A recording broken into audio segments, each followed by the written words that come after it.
शेतकऱ्यांच्या फसवणुकीचा निषेध करण्यासाठी काळी दिवाळी आंदोलन होत आहे। पुण्यामध्ये पवारांच्या राष्ट्रवादीकडून काळी दिवाळी आंदोलन होणार आहे। सरकारनं शेतकऱ्यांच्या तोंडाला पानं पुसल्याचा आरोप करण्यात आलेला आहे।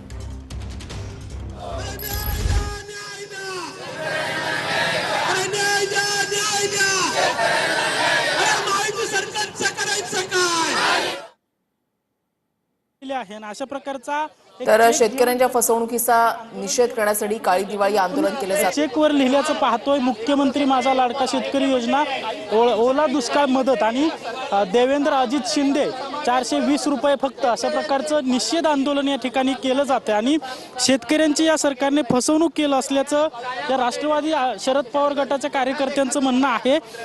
आंदोलक माझ्यासोबत आहेत। डोक्याला भेंडी बांधले, गळ्यात कांद्याचा आणि टोमॅटोचा हार घातलाय, भाजी अडकवली, नेमकं काय सांगायचं तुम्हाला? अहो, आमचे शेतीची माती वाहून गेली, आमचा माल वाहून गेला, आमच्या लोकांच्या गुरढोरं वाहून गेली, आमचं घर नेस्तो नाबूद झालं।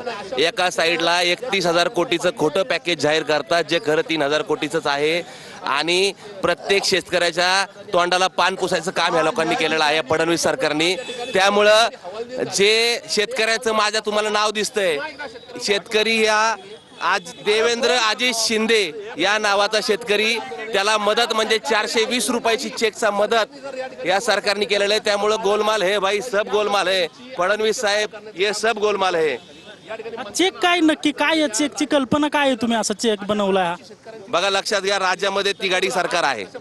देवेंद्र फडणवीस नावाचे आपले मुख्यमंत्री आहेत, त्यांच्या नावाचा शेतकरी आपल्या राज्यात आहे।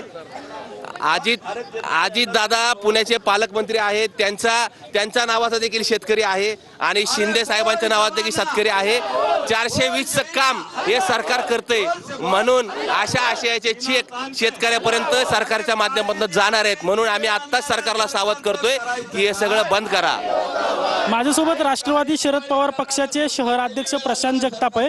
दादा, आगळं वेगळं हे आंदोलन करताय तुम्ही, काळी दिवाळी शेतकऱ्यांची म्हणताय, नेमकी कशामुळे काळी दिवाळी झाली? आपण म्हणजे दरवेळेस बघतो की थोड्याफार काही प्रमाणामध्ये फक्त शेत म्हणजे पीक वाहून जातं, यावेळेस तसं नाही, तर मराठवाडा विदर्भातल्या शेतकऱ्यांचं शेत वाहून गेले।